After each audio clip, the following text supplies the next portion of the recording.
Vande Mataram.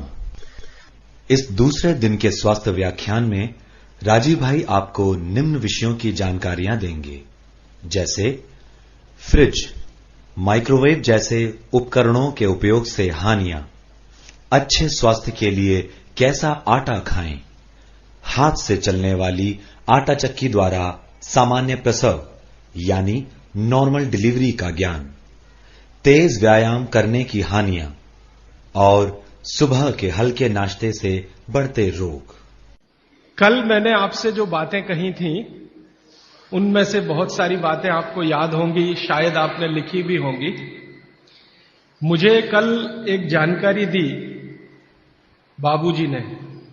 TVS group है ना, TVS जो यहां का चेन्नई का सबसे बड़ा ग्रुप है और शायद भारत के सबसे बड़े ग्रुप में उनकी गिनती है। उनके घर वो भोजन करने गए थे। ये बात आपके ध्यान में इसलिए लाने की जरूरत है कि उनके घर में अगर मिट्टी के बर्तन इस्तेमाल हो सकते हैं तो आपके घर में भी हो सकते हैं। माने हमको ये बहाना ना मिले कि मिलते नहीं है जी, समय बहुत लगता है जी, क्या उसको खटराक करने का। ये जो मन के अंदर की हमारी जो रुकावटें हैं ये कभी नहीं आए, इस दृष्टि से इस उदाहरण का बहुत महत्व है। और ये उदाहरण मैं हिंदुस्तान के ऐसे हजारों लोगों के बारे में बता सकता हूं। आपको सुन के हैरानी होगी, धीरूभाई अंबानी के घर में रोटी हमेशा मिट्टी के तवे पे ही बनती है। एक बार मुझे भी मौका मिला उनकी धर्मपत्नी श्रीमती कोकिला बहन से बात करने का कि आप ये मिट्टी के तवे पे रोटी क्यों बनाती हैं, ये तो पिछड़ेपन की निशानी है।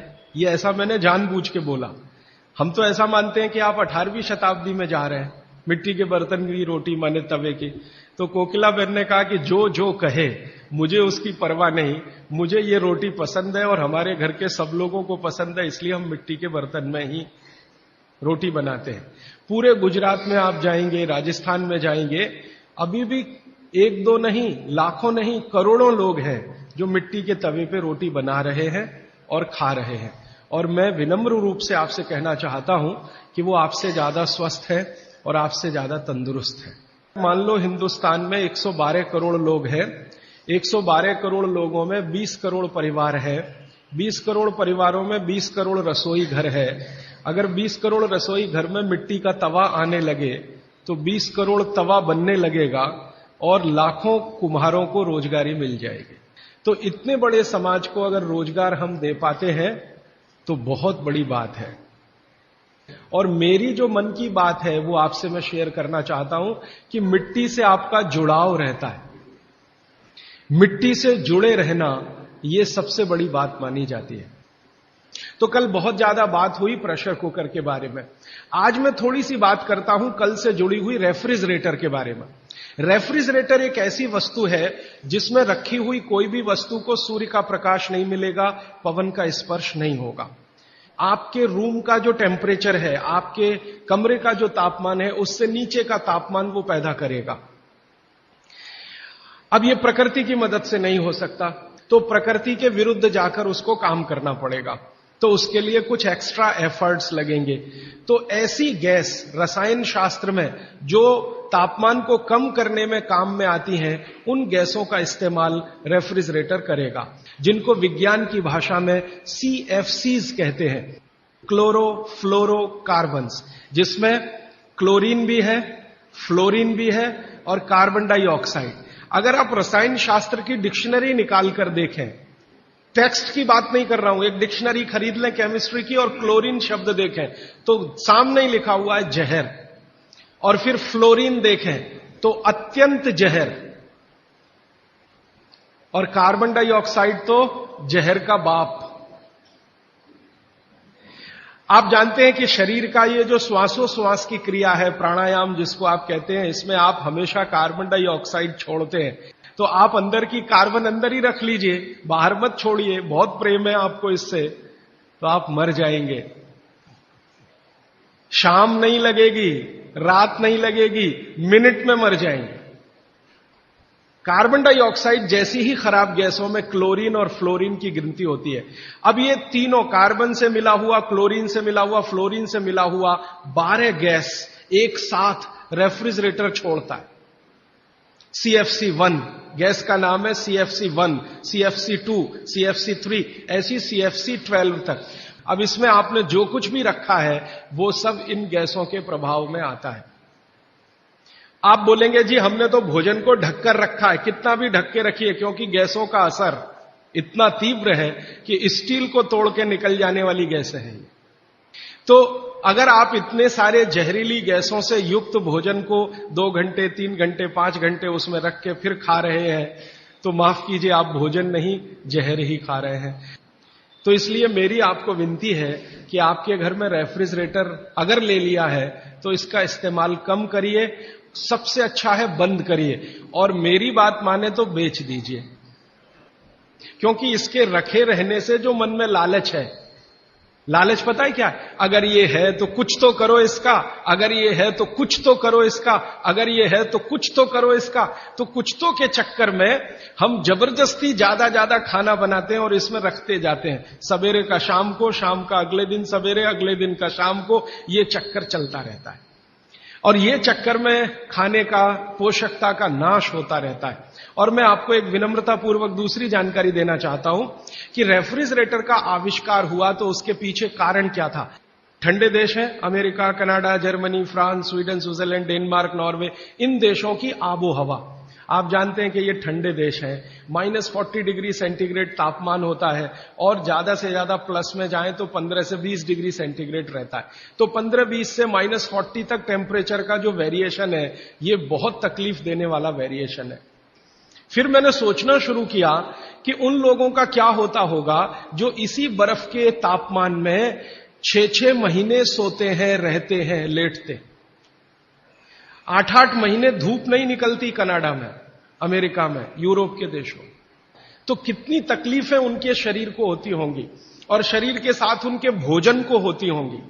तो भोजन को ये सारी तकलीफें थोड़ी कम हो, उसके लिए वहां के वैज्ञानिकों ने रात दिन मेहनत करके ये मशीन बनाई। हम जब चाहें टेम्परेचर को बढ़ा सकें, घटा सकें, इसके लिए रेफ्रिजरेटर बना।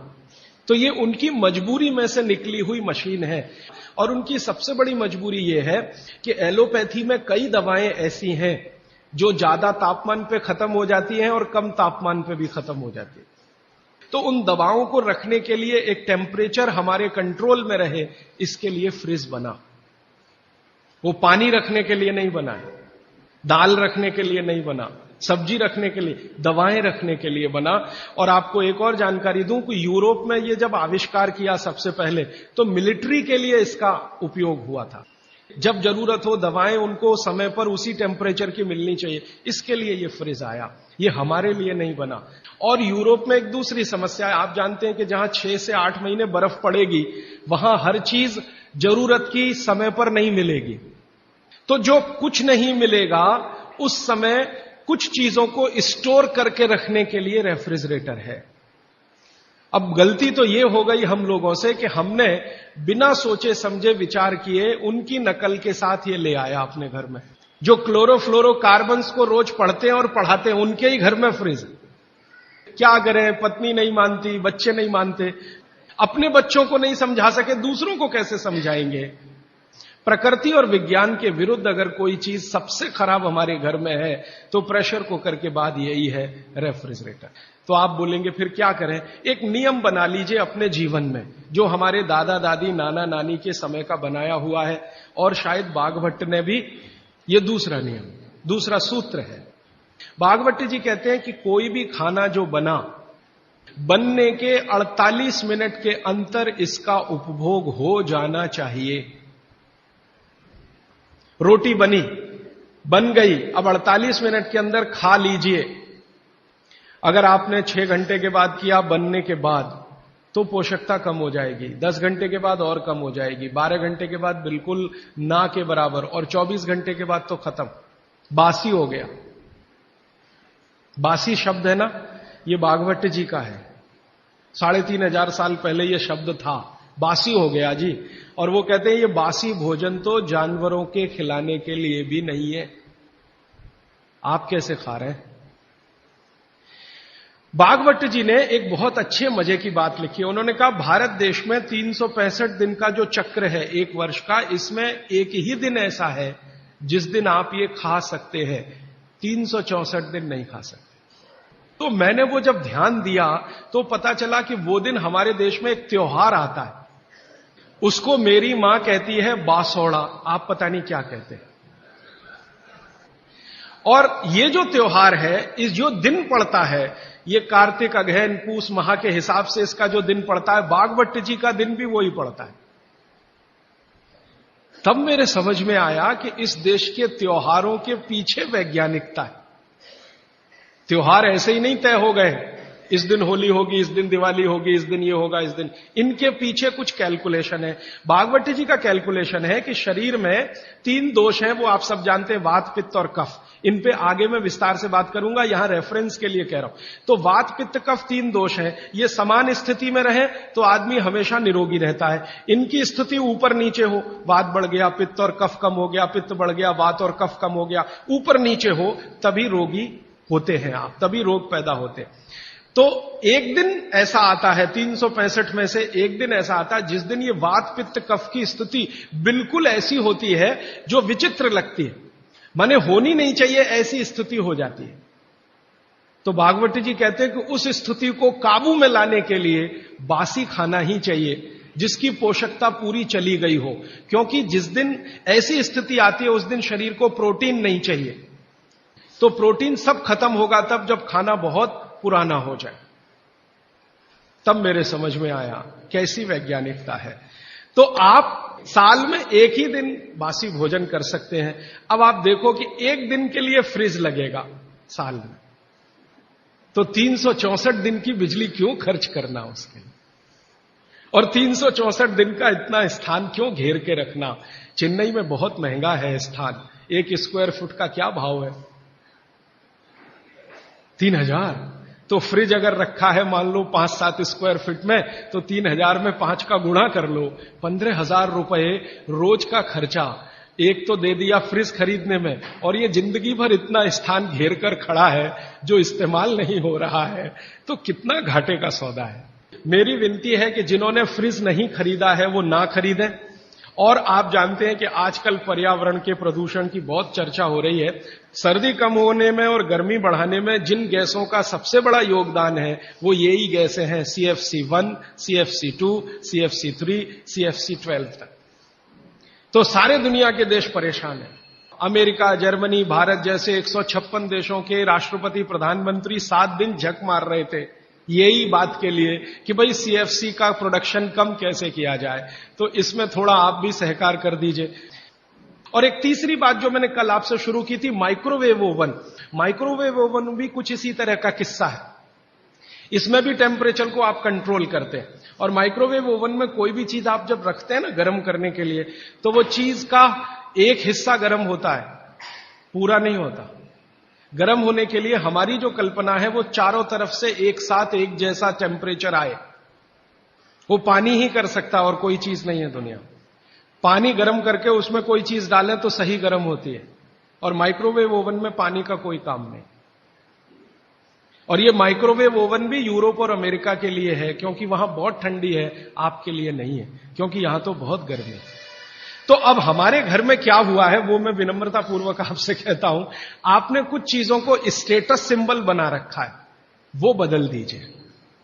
ये स्टेटस सिंबल नहीं है, ये मजबूरी की चीजें हैं। ये कोई छाती ठोक के बताने की बात नहीं है कि मेरे घर में फ्रिज है, या मेरे घर में माइक्रोवेव ओवन है, या मेरे घर में। आप इसको शर्म से बताइए कि मैं क्या बताऊं, मेरी मजबूरी थी, उस दिन दिमाग कुछ फिर गया था, मेरा विवेक शून्य हो गया था, तो मैंने मेरे खून पसीने की कमाई बर्बाद कर दी और ये ले आया, और ये चीजें आपके बाहर निकल जाए। ये जो 48 मिनट का कैलकुलेशन है, ये जैन दर्शन में भी है। जितने भी जैन साधु संत हैं उनके मुंह से आप यही सुनेंगे, पानी में 48 मिनट के बाद जीव राशि पैदा हो जाती है, और वो जीव राशि फिर बढ़ती ही चली जाती है, करोड़ों से अरबों, अरबों से खरबों में चली जाती है। तो ऐसा पानी नहीं पीना चाहिए, क्योंकि जीव हत्या होती है और उसका पाप लगता है। तो जैन दर्शन ने इसको अहिंसा के साथ जोड़ा है, और भागवत जी ने इसको स्वास्थ्य के साथ जोड़ा है। मूल बात एक ही है। भारत का जो DNA है वो ऐसा ही है, जिसमें धर्म की बात करो तो तुरंत समझ में आए। इसलिए इस देश में धार्मिक लोगों की पूजा होती है, वैज्ञानिकों को कोई पूछता नहीं है, वो ऐसे ही बेचारे घूमते रहते हैं। कभी आप जैसे लोग उनको माला वाला डाल दे तो ठीक हो गया, वरना इस देश के वैज्ञानिक कहां मरते हैं, कहां खपते हैं, कौन जानता है, कौन पूछता है।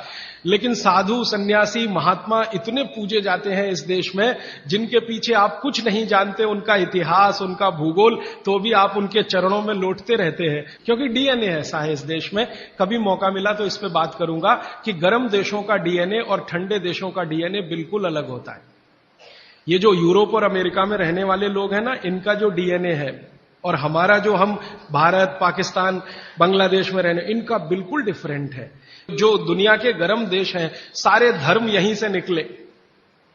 आपको मालूम है ईसाईयत यहीं से निकली, पूर्व से ही निकली, इस्लाम भी पूर्व से निकला, हमारा हिंदू धर्म जिसको सनातन मानते हैं ये भी पूर्व से निकला, पश्चिम से कोई धर्म आज तक निकला ही नहीं।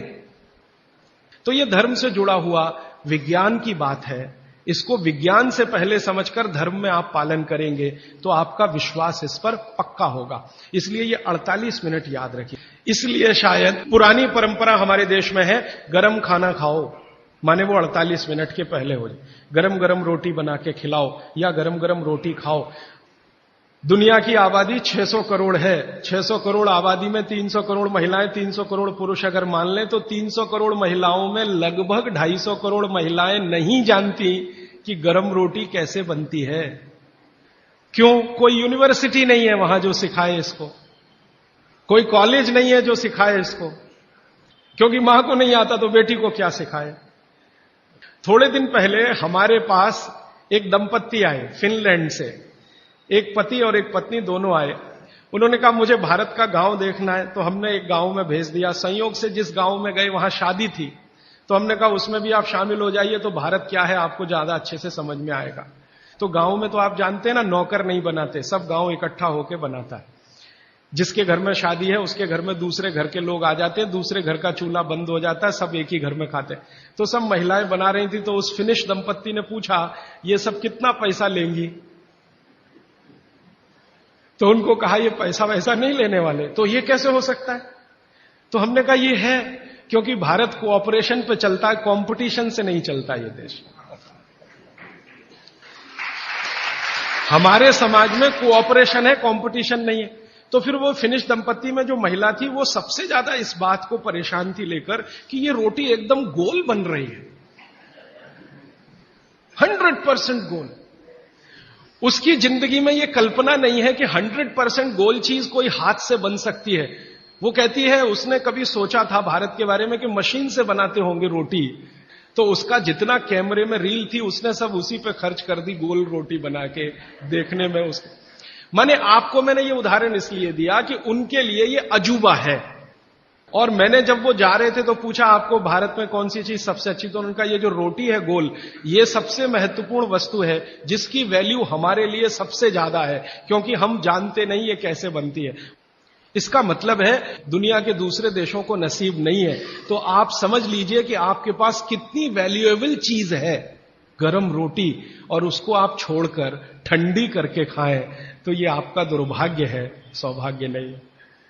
मैंने एक सिंपल कैलकुलेशन किया था कि पाव रोटी बनने के बाद और खाने तक 90 दिन निकल जाते। हमारे आयुर्वेद शास्त्र में बागवट जी कहते हैं कि पिसा हुआ आटा, वो ये कहते हैं कि 15 दिन से ज्यादा पुराना कभी भी मत खाना। 15 दिन मैक्सिमम, वो भी गेहूं के लिए। ये चना और मक्की और ज्वारी, इसके लिए तो 7 ही दिन कहा उन्होंने। तो अब आप बोलेंगे जी ताजा आटा कहां से लाएं? चक्की है, जिंदाबाद। हिंदुस्तान में हजारों लाखों वर्षों से आटा ताजा बनाकर रोटी बनाने की परंपरा है कि नहीं? जो माताएं यहां बुजुर्ग हैं, इन्होंने अपना गांव देखा होगा, अपने गांव के घर की चक्की देखी होगी। और हमारे घरों में ये जो चक्की चलाने का काम माताएं करती रही हैं, किसी को भी सिजेरियन डिलीवरी नहीं हुई है। चक्की चलाने वाली माताओं के पैरों में दर्द नहीं है। चक्की चलाने वाली माताओं को कभी भी कंधा नहीं दुख रहा है, गर्दन नहीं दुख रही है, नींद अच्छी आ रही है, डायबिटीज नहीं है, हाइपरटेंशन नहीं है, ब्लड प्रेशर नहीं बढ़ा है, 48-50 बीमारियां नहीं है। और जो माताएं पिसा हुआ आटा ला रही हैं, कैप्टन कुक, आईटीसी का, उनके घरों में डायबिटीज भी है, अर्थराइटिस भी है, हाइपरटेंशन भी है, ये भी है वो। हम जब चक्की चलाते हैं तो एक दिन चला के देखिए तो आपको समझ में आए, सबसे ज्यादा दबाव पेट पे पड़ता है। और मां के पेट में एक एक्स्ट्रा ऑर्गन है जो पिता के पेट में नहीं है, जिसको गर्भाशय कहते हैं। और गर्भाशय के बारे में आयुर्वेद के सारे रिसर्च और आधुनिक विज्ञान के सारे रिसर्च ये कहते हैं कि ये गर्भाशय के आसपास के एरिया में जितना हलन चलन हो उतनी इसकी फ्लेक्सिबिलिटी है। फ्लेक्सिबिलिटी माने मुलायमियत, ये हमारे गर्भाशय का सबसे बड़ा गुण है। तब मेरे समझ में आया कि जो माताएं नियमित रूप से चक्की चला रही हैं उनको सिजेरियन डिलीवरी नहीं हो रही है, क्योंकि गर्भाशय की इलास्टिसिटी मेंटेन है, तो आसानी से बच्चा बाहर आ रहा है बिना किसी ऑपरेशन के। तब मुझे ध्यान आया कि हमारी जो पुरानी माताएं हैं उनके 8-8, 10-10 बच्चे होते थे, कभी सुना नहीं कि सिजेरियन।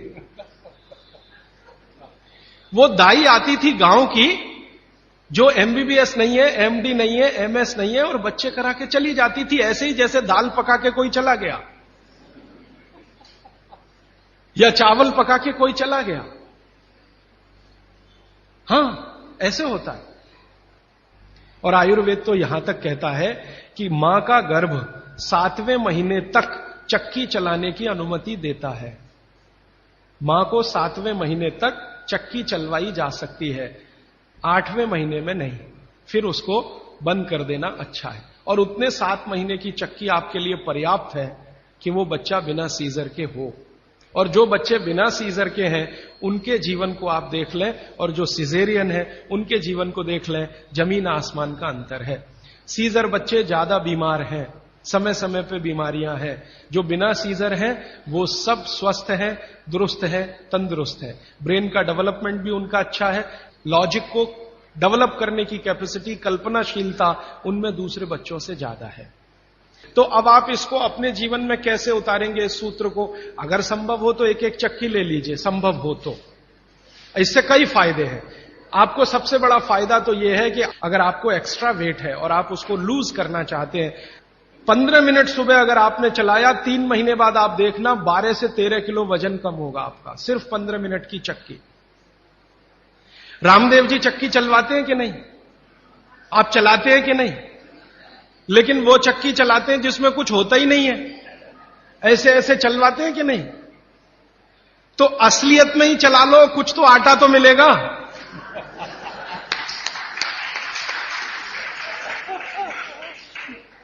कम से कम आटा तो निकलेगा, बाई प्रोडक्ट। यहां तो कुछ निकल ही नहीं रहा है, बस ऐसे ऐसे चला।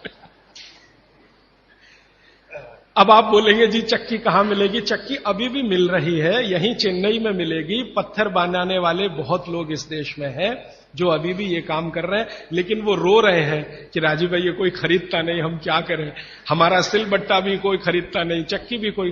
तो मैंने संकल्प लिया है कि मैं बिकवाऊंगा आपकी चक्की। हां, और मैं उनका फोकट का मार्केटिंग मैनेजर हूं। वो मुझे कुछ एक पैसा नहीं देते, लेकिन मैं उनके लिए मार्केट बनाने के काम में लगा हुआ हूं। ये मार्केट बनाने में भागवत जी की बड़ी मदद मिल रही है। वंदे मातरम।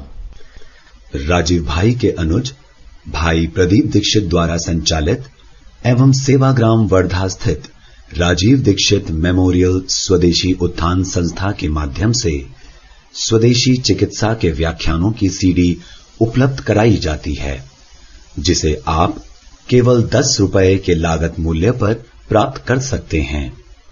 राजीव भाई के इन प्रेरणादायी व्याख्यानों की सीडी को आप अपनी क्षमता अनुसार 100, 200, 500 या अधिक संख्या में दान करें और स्वदेशी चिकित्सा के इन व्याख्यानों को घर घर पहुंचाने में हमारी मदद करें। और मैं आपको एक बहुत गहरी बात कहने आया, वो माताओं बहनों को विशेष रूप से, उम्र के एक पड़ाव में जब आप 45 वर्ष के आसपास हो जाएंगी, तब आपको गर्भाशय के बहुत सारे कॉम्प्लिकेशन शुरू होंगे। सबसे बड़ा कॉम्प्लिकेशन तो यहीं से शुरू होगा कि आपको मेनोपॉज पीरियड शुरू होगा। मेंसेस साइकिल आपकी बंद होगी, मेनोपॉज पीरियड शुरू होगा। और उस पीरियड में जितने कॉम्प्लिकेशन हो सकते हैं वो बच्चे के जन्म के समय भी नहीं होते कभी। और कई कॉम्प्लिकेशन तो ऐसे जिनको कोई मां समझ भी नहीं पाती कि ये क्या हो रहा है मेरे साथ। अचानक से पसीना आएगा, पूरा शरीर पसीने से भर जाएगा, फिर थोड़ी देर में ठंड लगना शुरू हो जाएगी, फिर थोड़ी देर में तमतमा जाएगा चेहरा, एकदम गर्मी, फ्लैशेस। समझ में नहीं आता किसी मां को कि अभी थोड़ी देर पहले पसीना था, अभी इतनी गर्मी आ गई और अभी इतनी ठंडी लगने लगी। इतने वेरिएशन होते हैं, मिनट मिनट में वेरिएशन होते हैं। मन आपका इतना डिप्रेशन में चला जाएगा, इतना अवसाद में चला जाएगा कि दुनिया बिल्कुल बेकार है, इसमें क्या करना जिंदा रह के। ये डिप्रेशन, कारण उसका एक ही है कि कुछ हार्मोन्स आपके शरीर में बनना बंद हो जाएंगे। अब हार्मोन्स बनेंगे ही नहीं तो फिर मुश्किलें ये सब आती हैं। तो भगवान की व्यवस्था ऐसी है, 45-50 साल की उम्र में हर मां को दूसरा जन्म लेना पड़ता है, ऐसा कहा जाता है। तो ये जो दूसरे जन्म की समस्याएं हैं, लेकिन भागवत जी कहते हैं कि इनको कंट्रोल करके रखा जा सकता है। अब मैं तीसरे सूत्र पे आ रहा हूं। तीसरा सूत्र विशेष रूप से माताओं बहनों के लिए वो कह रहे हैं कि माताओं और बहनों की मासिक धर्म बंद होने के बाद की जो अवस्था है, इसमें परमानेंट कोई क्योर नहीं है, क्योंकि जो हार्मोन बनना बंद हो गए वो तो हो ही गए, उनको बाहर से भी नहीं डाला जा सकता। लेकिन भागवती जी ये कहते हैं कि उसको कंट्रोल करके रखा जा सकता है। तो वो कहते हैं कि कंट्रोल करके रखने में मां के रसोई घर के जो उपकरण हैं, उपकरण, इंस्ट्रूमेंट्स, इनकी मदद आप ले सकते हैं। तो रसोई घर का उपकरण सबसे अच्छा मैंने कहा चक्की, इसकी मदद ले सकते हैं। और दूसरा एक उपकरण और है रसोई घर में, सिलबट्टा। अब नियमित रूप से आप सिलबट्टा चला रहे हैं और चक्की चला रहे हैं तो यूट्रस के आसपास की जो मांसपेशियां हैं वो हमेशा नरम और मुलायम रहने ही वाली है। तो आपकी जिंदगी के कॉम्प्लिकेशन 45 साल के बाद कम रहने ही वाले हैं। आप उनको दवा खा खा के कम करें तो दवाओं के साइड इफेक्ट्स हैं। एक HRT टेक्निक है, हार्मोन रिप्लेसमेंट थेरेपी। ज्यादातर माताएं उसमें जाती हैं 45-50 साल की उम्र में, हाथ जोड़कर विनती है कि कभी ना जाएं। और अगर आप गए उसमें तो आपके वजन को कोई भी दुनिया का भगवान नहीं बचा सकता बढ़ने से, बढ़ेगा ही। क्योंकि हार्मोन रिप्लेसमेंट थेरेपी में जो मेडिसिन है वो सब मेद बढ़ाने वाली है। मेद माने शरीर में एक्स्ट्रा वेट बढ़ाने वाली। तो 15 मिनट की चलाइए ना सवेरे सवेरे चक्की, 15 मिनट से ज्यादा जरूरत नहीं है। तो 3 सूत्र अभी तक मैंने आपको भागवत जी के बता दिए। और इन 3 सूत्रों में एक छोटी सी जानकारी और, कि आप पुरुष भी चाहें तो जिनको पेट अगर बढ़ा हुआ है और आप चाहते हैं कि ये कम हो तो आप भी 15 मिनट चक्की चला सकते हैं सुबह सुबह। आप भी चाहें तो सिलबट्टे पे चटनी बना सकते हैं। अगर आपने भी चक्की चलाई और सिलबट्टे पे चटनी बनाई तो आपकी चटनी तो बनेगी ही और आटा तो पिसेगा ही। आपका जो पेट है ये अंदर चला जाएगा, जो आपको किसी भी जिम्नेजियम की मदद से नहीं जाएगा। मैं आपको इस बात की गारंटी देता हूं, स्टाम्प पेपर पर आप लिखवा लीजिए मुझसे, 1000 रुपए का हो या लाख रुपए का स्टाम्प पेपर। दुनिया का हर एक डॉक्टर इस बात से सहमत है, वो बोलता नहीं, बात अलग है, कि जिम्नेजियम में जाकर कभी भी किसी का पेट अंदर जाता नहीं। और थोड़े दिन के लिए गया और आपने जाना बंद किया तो ज्यादा बाहर आता है। जिम्नेजियम की सभी मशीनें ज्यादा स्पीड वाली हैं और चक्की और सिलबट्टा ये स्पीड कम है, धीरे धीरे धीरे धीरे। हमारी जो तासीर है वो कम स्पीड वाले उपकरणों के साथ ज्यादा है, क्योंकि हम गर्म देश में रहते हैं। गर्म देश के लोगों में आप जानते हैं स्वाभाविक रूप से वायु का प्रकोप ज्यादा होता है शरीर में। ये कल मैं और इस विस्तार से बात करूंगा। अब वायु का प्रकोप ज्यादा है तो हर चीज ऐसी करनी चाहिए जो धीमे हो। ज्यादा तेज करेंगे तो वायु और बढ़ेगी। इसलिए यहां के जो डांस है ना, उनके स्टेप्स, जैसे भरतनाट्यम, जैसे कथक, कथकली, ओडिसी, कुचिपुड़ी, ये सब डांस के स्टेप आप देखो स्लो है। ज्यादा ठंड के देशों में क्या होगा कि वायु बिल्कुल उल्टी स्थिति में होती है, बहुत ही कम होती है शरीर में, और पित्त और कफ बहुत बढ़े हुए होते हैं। तो उनका डांस फास्ट होगा, हमारा स्लो होगा। उनकी हर चीज की स्पीड फास्ट होगी, हमारी स्लो होगी। बैलगाड़ी क्या है? पहिया ही तो है। तो पहिए का इन्वेंशन सबसे पहले भारत में ही हुआ दुनिया में, लेकिन हमने वो बैलगाड़ी में लगाया, हवाई जहाज में नहीं लगाया। अपने को जरूरत बैलगाड़ी की ही है, क्योंकि ये स्लो है। स्लो इसलिए कि बैल जो खींच रहा है उसके शरीर को वायु का प्रकोप ना बढ़े। हमारे यहां मनुष्य के लिए जितना सोचा गया, बैल के लिए भी उतना ही सोचा गया। तो बैल की वायु बढ़ेगी, और वायु बढ़ने से मृत्यु जल्दी होती है। पहिया जितना बड़ा होगा स्पीड उतनी स्लो होगी, पहिया जितना छोटा होगा स्पीड उतनी ज्यादा होगी। अब हमने बैलगाड़ी बनाई तो पिछड़े नहीं है, और उन्होंने हवाई जहाज का पहिया बनाया तो अगड़े नहीं है। उन्होंने अपनी मजबूरी का समाधान करने के लिए बनाया, हमने हमारी मजबूरी का समाधान करने के लिए बनाया। तो इसको कम रखने के लिए इसलिए सिलबट्टा है, धीरे धीरे चलता है। और वो जो आपके घर में है मसाला पीसने वाली मशीन, मिक्सी, एकदम फास्ट, ये यूरोप के लिए है, आपके लिए नहीं है। हमारा तो वो धीरे धीरे वाला ही अच्छा है। और एक छोटी सी आखिरी बात, आज के लिए समय हो गया। आखिरी बात यह है, मैं आपको विनम्रता पूर्वक जो कहना आया वो ये कि आपके रसोई में पिछले 20-25 वर्षों में जो बदलाव आया रसोई में, 20-25 वर्षों में, हमारे बीमारियों का सबसे बड़ा कारण वो बदलाव है। बदलाव क्या आया? पहले चक्की होती थी, सिलबट्टा होता था, अब मिक्सी आ गई, रोटी बनाने की भी मशीन हमने ली। ये सब बदलाव ने हमको बीमार बनाया। और रसोई घर में जितनी चीजें हैं उन्होंने महिलाओं का शरीर श्रम घटाया। जैसे वॉशिंग मशीन आ गई, इसने आपका शरीर श्रम घटा दिया। और शरीर श्रम घटाने के लिए नहीं है। बागभट्टी जी कहते हैं कि शरीर श्रम घटाने की एक ही उम्र है, 60 के बाद। अब सब कुछ मशीन आ गया तो आप भी मशीन ही हो जाएंगे, और आप हो गए हैं। पता है मशीन हम कैसे हो गए? जिंदगी का रस चला गया, आनंद चला गया। पहले घरों में काम करते समय जो रस था, आनंद था, वो सब चला गया। कैसे चला गया? मैंने बचपन का मुझे याद है, माताएं बहनें काम करते करते बहुत सारे गीत गाती थी। तो अब क्या करते हैं, जो सिनेमा के गीत हैं उनका सीडी लगा के, अब तो वो डीजे ले आते हैं और वीजे पता नहीं क्या क्या उसको बोलते हैं, बड़ा साउंड बॉक्स, और लगा दिया, और ऐसा शोर कान फोड़ने वाला जिसकी न सुर न लय न ताल चला देते हैं। घर में बच्चा पैदा हुआ तो चोली के पीछे क्या, तो चीज बड़ी है मस्त मस्त, आती क्या खंडाला तो जाती क्या खंडाला, ये घर में बजाए जा रहे हैं। कब? जब बच्चा पैदा हुआ, क्योंकि मां को बच्चा पैदा होने के समय के गीत ही याद नहीं है। शादी के समय क्या क्या गीत गाए जाते थे याद नहीं है। तो हमारे यहां काम में आनंद था। यह शब्द बोरियत भारतीय शब्द नहीं है, यह अंग्रेजों का शब्द है। हिंदी में वैसे का वैसे ही हमने ले लिया, बोर होना। जी हम क्या कर रहे हैं? बोर हो रहे हैं। आजकल के बच्चों को मैं बहुत सुनता हूं, जी क्या कर रहे हैं? बोर हो रहे हैं। जी बोर हो रहे हैं। अब बोर हो रहे हैं तो करें क्या? तो ले दे के वो एक टीवी है चालू कर दिया, उसमें पोगो देखो, पोगो। अब पोगो में क्या है, वो और ज्यादा बोर हो जाओ तो पोगो की जगह कोई दूसरा देखो, लोगो, या तीसरा देखो। वो सब आपको बोरियत में ही ले जाएंगे। क्यों? क्योंकि इसमें इंटरेक्शन कुछ नहीं है, सब कुछ वन साइडेड है। और गीत गाने में इंटरेक्टिव है। तो हमारी माताएं गीत गाती थी, हर समय के लिए गीत बने हैं।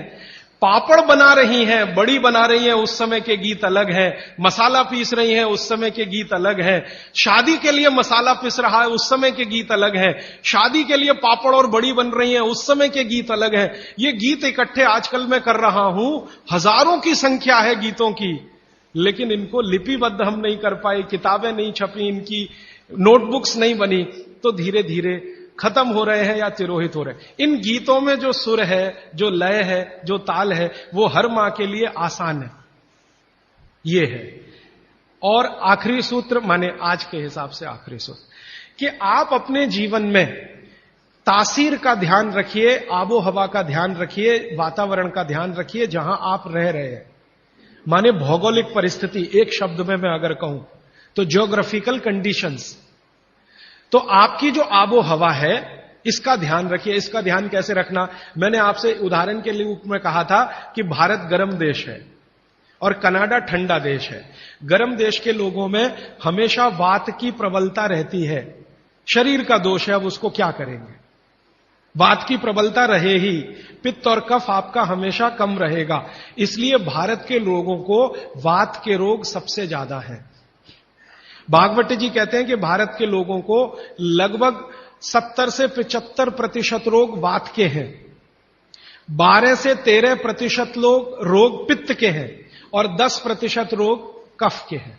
कफ के रोग हमारे यहां सबसे कम है, पित्त के थोड़े ज्यादा, वात के सबसे ज्यादा, क्योंकि हम गर्म जगह रहते हैं। तो आप ध्यान रखिए कि गर्म जगह में ऐसे काम मत करिए जिससे वात बढ़े। जैसे मैं आपको एक उदाहरण दूं, माफ करिएगा ये उदाहरण देते हुए, आप दौड़ लगाते हैं, रनिंग, इसमें वात सबसे ज्यादा बढ़ता है। हमारे यहां आजकल एक फैशन आया, मॉर्निंग में दौड़ो, दौड़ना नहीं है, चलना है।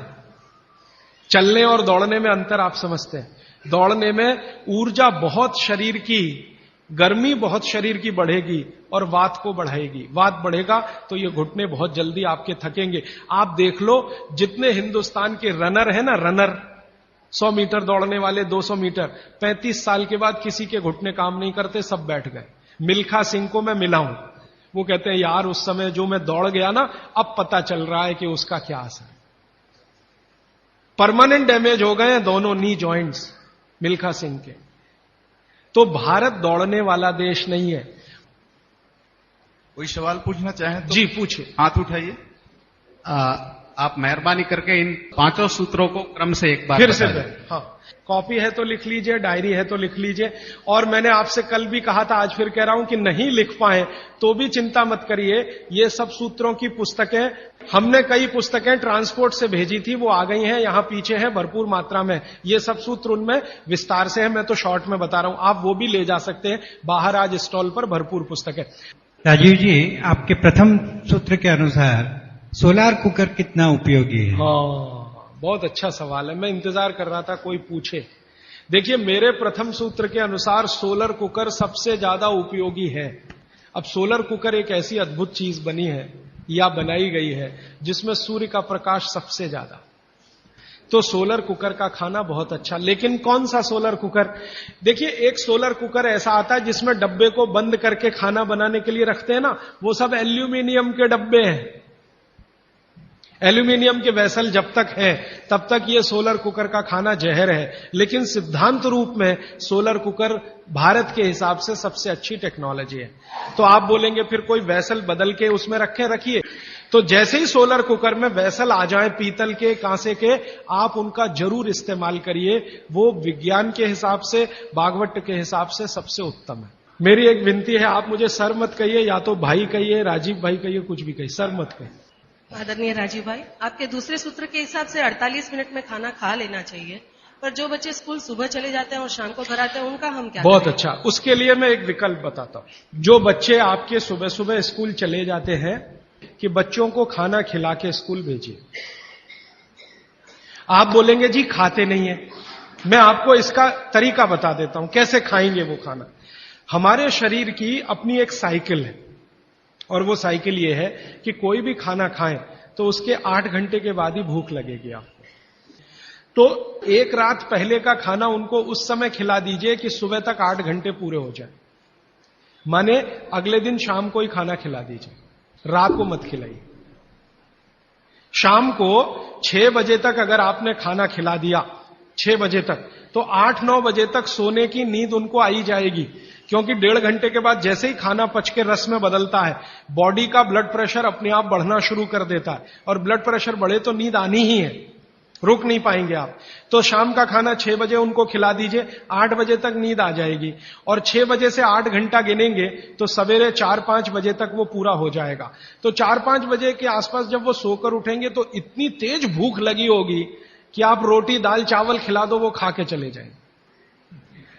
आपको थोड़ा बदल ये करना है कि रात को हम बच्चों को 10 बजे खाना खिला रहे हैं या 11 बजे खिला रहे हैं, उसके 2 घंटे के बाद रस बन रहा है तो 1 बज जाएगा। 3-4 बजे तक आधा खाना पचा, आधा नहीं पचा, सवेरे उठने पर भूख लगेगी कैसे? बच्चों को रात का खाना बिल्कुल बंद कर दीजिए। मैं आपको विनम्रता पूर्वक कह रहा हूं, इसको मैं कल या परसों बहुत विस्तार से समझाऊंगा, पूछ लिया आज आपने इसलिए कह रहा हूं। रात का खाना बिल्कुल बंद कर दीजिए, क्योंकि बागभट्टी जी का ये जो पहला नियम है ना, ये अभी मैंने आधा ही बताया। सूर्य का प्रकाश और पवन का स्पर्श हर समय वो कहते हैं खाते समय पीते समय रहना ही चाहिए। अब 6 बजे के बाद तो सूर्य प्रकाश रह नहीं सकता, और आप जानते हैं सूर्य प्रकाश का सबसे बड़ा परिणाम है विटामिन डी का निर्माण।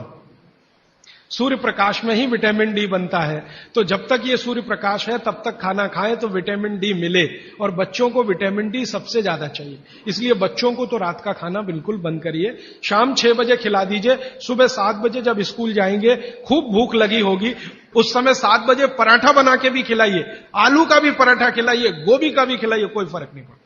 सुबह के भोजन पे आगे बात करूंगा। सुबह का भोजन जितना हैवी हो उतना अच्छा।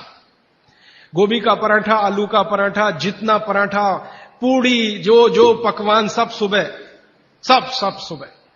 दोपहर का खाना थोड़ा कम और रात का बिल्कुल कम, शाम का बिल्कुल कम। तो बच्चों को भरपेट खाना खिला के स्कूल भेजिए। लंच बॉक्स की जरूरत नहीं है। जब वो घर आए तो दूसरा भोजन कराइए, और शाम को 6 बजे तक तीसरा भोजन। तो मैंने कुछ बच्चों पे प्रयोग किया, शाम का भोजन बंद किया, सुबह उठते ही भूख लगती है उनको। ये तो प्रकृति का नियम है, लगे। सारे जानवर, सारे पक्षी उठते ही खाना खाते हैं। आप देखो, चिड़िया है सुबह सुबह खाने पे लग जाएगी, गाय बैल भैंस बकरी सब सुबह खाने पे लग जाएगी, क्योंकि वो शाम को सूर्य के बाद खाना नहीं खाते। कोई गाय रात को खाना नहीं खाती, खिला के देख लो, जर्सी गाय को छोड़कर। जर्सी भारत की नहीं है, इसलिए उसको भारत का पता भी नहीं है, वो रात को 2 बजे भी खा लेगी। लेकिन भारत की कोई भी गाय, भारतीय नस्ल की गाय 6 बजे के बाद खाना नहीं खाएगी। तो भारत की तासीर ऐसी है, इस तासीर को ध्यान में रखकर रात का खाना जल्दी करिए, सुबह भरपूर भूख लगेगी। और निवेदन इतना ही है कि खाली पेट बच्चों को कभी स्कूल मत भेजिए। खाली पेट तो कभी मत भेजिए। आपने कह दिया जी दूध पी के गया, दूध पी के गया माने एक तरह से खाली पेट, सॉलिड कुछ नहीं है। सॉलिड सुबह सुबह शरीर में जाना बहुत ही आवश्यक है, अगर भविष्य में आप उसको एसिडिटी, अल्सर, पेप्टिक अल्सर से बचाना चाहते हैं तो। हमारे चिंतकों ने कहा है, हमारे बुजुर्गों ने कहा, हमारे इतिहासकारों ने कहा है कि परिवर्तन ही जीवन है। तो क्या सारे परिवर्तन बेमानी है? अगर ऐसा है, अगर परिवर्तन बेमानी नहीं है, तो ऐसे कौन से परिवर्तन है जिसे हम अपनाएं, और ऐसे कौन से परिवर्तन है जिसे हम ठुकराएं? बहुत अच्छा, बहुत अच्छा सवाल है। देखिए, दुनिया में हर समय परिवर्तन होते हैं, ये प्रकृति का नियम है और यही जीवन है, ये बिल्कुल सही बात है। लेकिन हमें ध्यान ये देना है कि कौन से परिवर्तन हमारे अनुकूल हैं और प्रतिकूल हैं, बस इतना ध्यान देना है। अब इस बात को बागभट्ट जी कहते हैं एक सूत्र में, अब आपने पूछ लिया तो वो सूत्र भी वो ये कहते हैं कि जिस आबो हवा और परिस्थिति में आप रहते हैं, उसमें रहते हुए जो परिवर्तन होगा वो आपके अनुकूल है, और जो आबो हवा और परिस्थिति में आप नहीं रहते हैं, वहां जो परिवर्तन होगा और आप उसको धारण करेंगे वो आपके प्रतिकूल है। अब मैं इसको और स्पष्ट करता हूं। यूरोप और अमेरिका में पिछले 100 साल में जितनी रिसर्च हुई वो उनके लिए बहुत अनुकूल है। उनके लिए रेफ्रिजरेटर यूरोपियन लोगों के लिए बहुत काम की चीज है। जब मैं ये भाषण जर्मनी में दूंगा तो उल्टा ही बताऊंगा उनको। मैं कहूंगा जरूर रेफ्रिजरेटर लाओ, माइक्रोवेव ओवन भी रखो। उनके लिए बहुत अनुकूल है, क्योंकि उनकी कंडीशन में वो परिवर्तन हुआ है। हमारी कंडीशन में जो हम परिवर्तन करेंगे वो हमारे लिए अनुकूल होगा। अब जैसे मैं आपको उदाहरण दूं, चक्की है, चक्की, तो चक्की में एक परिवर्तन आज हुआ है, पहले वो नहीं था, आज हुआ है। हमने चक्की में बियरिंग लगा दिया है। पहले चक्की में बियरिंग नहीं होता था, खाली वो एक ऐसा लोहे का वो डंडी होता था और उसके चारों तरफ हम उसको चाक को घुमाते थे, बीच में लकड़ी का एक उसमें वो लगाते थे। वो लकड़ी का हमने निकाल के उसमें बियरिंग लगा दिया, ये भी परिवर्तन हुआ।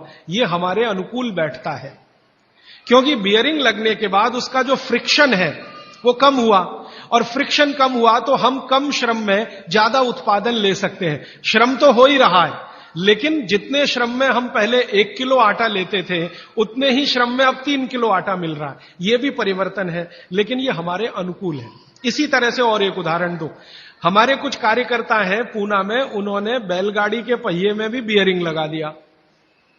परिवर्तन यहां भी हुआ, नई बैलगाड़ी बनी, उसमें बियरिंग का पहिया है। अब उसका क्या हुआ कि बैल को खींचने में मदद हो गई। पहले बैल 1 टन अनाज लेके जाता था, अब बियरिंग लगी हुई बैलगाड़ी में वही बैल 3 टन लेके जाता है और बिना थके हुए। तो ये भी परिवर्तन है। जी, ये बच्चा पूछ रहा है। हाँ पूछो। इलेक्ट्रिक गैस को यूज करना कि नहीं? ज्यादा अच्छा नहीं है, लेकिन मजबूरी हो तो ठीक है। अगर आपके पास उसका कोई विकल्प नहीं है तो जरूर इस्तेमाल कर लीजिए, लेकिन अगर विकल्प है, भारत में तो है, ये मैं जानता हूं, इसलिए ज्यादा अच्छा नहीं है। डी, आबो हवा से जुड़ा हुआ एक सवाल है। जैसे राजस्थान में गेहूं की बहुतायत होती है और यहाँ पे चावल की होती है। हाँ। यहाँ पे चावल के खाने के आइटम ज्यादा हो, तो क्या ये सही होगा कि यहाँ चावल का, हम खाने में चावल का उपयोग ज्यादा करें? बिल्कुल सही होगा। आप इस समय चेन्नई में रहते हैं, तमिलनाडु और पूरा एरिया चावल के लिए मशहूर है, तो आप चावल ही ज्यादा खाइए। और इसको ज्यादा आगे बात गहरी बता देता हूं। यहां की जो मिट्टी है, तमिलनाडु की खेतों की मिट्टी और राजस्थान की जो मिट्टी है, उसमें जमीन आसमान का अंतर है। यहां की मिट्टी आप अगर देखोगे तो वो ऐसी है जो पानी को ज्यादा देर पकड़ के रखेगी, और राजस्थान की मिट्टी रेतीली है जिसमें पानी टिकेगा नहीं। ये भगवान ने अच्छे से बनाया है। राजस्थान के लोग जहां रहते हैं, जिस तापमान में रहते हैं, जिस आबो हवा में रहते हैं, उनको शरीर में कुछ ऐसे केमिकल ज्यादा चाहिए, तो वो उस मिट्टी में ही है जो रेतीली है। आप जहां रहते हैं, यहां की आबो हवा, तापमान राजस्थान से भिन्न है, ह्यूमिडिटी ज्यादा है, तो आपको वो केमिकल नहीं चाहिए, तो भगवान ने ऐसी मिट्टी बनाई। तो यहां की मिट्टी से जो चावल पैदा हो रहा है वो आप ज्यादा ही खाइए। गेहूं राजस्थान से लाकर खाने की कोशिश मत करिए। माने आप अगर ये कोशिश करेंगे तो तकलीफ आपको आने वाली है। इसलिए आबो हवा का ध्यान रखिए। चावल के प्रिपरेशन यहां ज्यादा है, वो आप ज्यादा खाइए। अब समस्या आपके साथ ये है कि आप राजस्थान से आ तो गए, राजस्थान छूटा नहीं आपसे, वो छूटता नहीं है। समस्या वहां आती। हम बिहार से आ गए तो सिर्फ स्थान परिवर्तन हुआ, मन परिवर्तन नहीं हुआ। मन अभी भी है राजस्थान में। माने मैं इसको ऐसे कहना चाहता हूं कि अनुकूल परिस्थिति हो गई तो आप वापस राजस्थान चले ही जाएंगे, क्योंकि मन नहीं छूटा। आपका मन नहीं छूटा है, इसलिए आपका स्वाद भी नहीं छूटा। ये सब मन का खेल है। मन से सारे स्वाद और वो सब जुड़े। मन नहीं छूटा तो स्वाद नहीं छूटा। तो आप फिर गेहूं मंगवाते हैं और उसको रोटी बना के खाते हैं, वो स्वाद के लिए तो ठीक है। पौष्टिकता के हिसाब से आपके लिए चावल ज्यादा ठीक है। तो शायद आपने एक बैलेंस बना लिया है कि रोटी भी खाते हैं, चावल भी खाते हैं, यही है ना? तो इसी को चलने दीजिए। मैं आपका मन छुड़ाना नहीं चाहता, क्योंकि मैं नहीं चाहता कि आप परमानेंट यहां रहें। एक दिन राजस्थान तमिलनाडु से अच्छा हो जाए तो आप चले जाएं, ये मैं चाहता हूं। तो मेरे लिए वो स्वदेशी के लिए अच्छा है। तो आप मन को और स्वास्थ्य को बैलेंस कर लीजिए। बैलेंस इसमें यह है कि 2-3 रोटी खा लीजिए और थोड़ा चावल खा लीजिए, ऐसा कुछ कर लीजिए। थोड़ा इडली खा लीजिए और थोड़ा हलवा खा लीजिए। हलवा इडली के साथ जरूर खा लीजिए बैलेंस के लिए। थोड़ा डोसा खा रहे हैं तो थोड़ा बाजरी का रोटी का 1 आध टुकड़ा या आधा बाजरी की रोटी का। ये मैं बताऊंगा आपको आने वाले समय में किसके साथ क्या खाएं और आपका बैलेंस बना रहे, टिका रहे। लेकिन इसको ध्यान में रखिए कि आप स्वास्थ्य के लिए थोड़ा, क्योंकि मन भी अगर आपका बहुत दुखी हुआ तो स्वास्थ्य खराब होगा ही, ये भी मैं बता। रोटी नहीं मिलेगी तो मन खराब होगा, तो उसका असर शरीर पे आएगा। इसलिए मन और स्वास्थ्य को बैलेंस करिए। जी, आखिरी सवाल। हाँ राजीव भैया, ये जो आपने बोला कि एल्यूमिनियम खाने के हिसाब से बहुत गंदी चीज है, तो आज जो भी खाना पैक हो रहा है वो एल्यूमिनियम फॉइल या वो जो भी चीज है वो उसमें अंदर यूज आ रहा है, मतलब जो साइंटिफिक के हिसाब से या जो भी अभी जो पैकिंग वगैरह हो रहा है उसमें एल्यूमिनियम पे ज्यादा जोर देता है कि भाई एल्यूमिनियम में पैक है, आपका फ्रेशनेस रहेगा। इसके ऊपर थोड़ा बहुत बोलिए। मेरा आपको एक ही विनंती है, क्योंकि ये मैं करके देख लिया है कि एल्यूमिनियम फॉइल में जो आप खाना पैक करते हैं ले जाने के लिए रास्ते में, ये बहुत ही खराब है, अच्छा नहीं है। तो आप बोलेंगे जी किस में पैक करें? खाना कपड़े में पैक करना सबसे अच्छा है। कपड़ा, सूती कपड़ा होता है ना, पतला, एकदम पतला, उसमें जो रोटी बांध के आप रखें वो दुनिया का सबसे अच्छा पैकिंग है। वो विज्ञान के हिसाब से बहुत अच्छा है। पतले सूती कपड़े में रोटी बांधकर रखना सबसे अच्छी पैकिंग है। वंदे मातरम। राजीव भाई के अधूरे सपनों और कार्यों को पूरा करने के लिए महाराष्ट्र स्थित राजीव भाई की कर्मभूमि सेवाग्राम वर्धा में 23 एकड़ क्षेत्र को स्वदेशी ग्राम का रूप दिया जा रहा है। जहां स्वदेशी चिकित्सा के अंतर्गत पाइल्स यानी बवासीर, कॉन्स्टिपेशन यानी कब्जियत, मधुमेह यानी डायबिटीज, मोटापा, आर्थराइटिस और हृदय संबंधी जैसे गंभीर रोगों का आयुर्वेदिक पद्धति से उपचार एवं शोध कार्य किया जाएगा। इसके अलावा स्वदेशी ग्राम में गोबर, गौमूत्र के उपयोग से स्वदेशी कृषि भी सिखाई जाएगी। इसके साथ स्वदेशी ग्राम में निम्न विषयों पर शोध एवं प्रशिक्षण कार्य भी होगा, जैसे पंचगव्य उत्पादों का निर्माण प्रशिक्षण, स्वदेशी उत्पादों की उपलब्धता और प्रशिक्षण, स्वदेशी ज्ञान विज्ञान के प्रचार प्रसार के लिए केंद्र की स्थापना, स्वदेशी शिक्षा के अंतर्गत रोजगार परक शिक्षा और गुरुकुल प्रणाली से राजीव भाई द्वारा निर्धारित पाठ्यक्रम से शिक्षा का प्रयोग। वंदे मातरम। राजीव भाई द्वारा बताई गई विधियों के आधार पर हमारे ट्रस्ट की ओर से देश भर में निशुल्क स्वदेशी चिकित्सा के शिविरों का आयोजन हो रहा है, जिसमें आप हाई बीपी एवं लो बीपी यानी रक्तचाप, बवासीर यानी पाइल्स, कॉन्स्टिपेशन यानी कब्जियत, एसिडिटी, मोटापा, आर्थराइटिस, हृदय रोग और मधुमेह जैसी असाध्य बीमारियों पर निशुल्क परामर्श ले सकते हैं। हमारे विशेषज्ञों के निर्देशन में की गई चिकित्सा परामर्श से काफी रोगियों को लाभ हो रहा है। आप अपने शहर या गांव में इस तरह के शिविरों का आयोजन करवा सकते हैं या आसपास होने वाले शिविरों में भाग ले सकते हैं।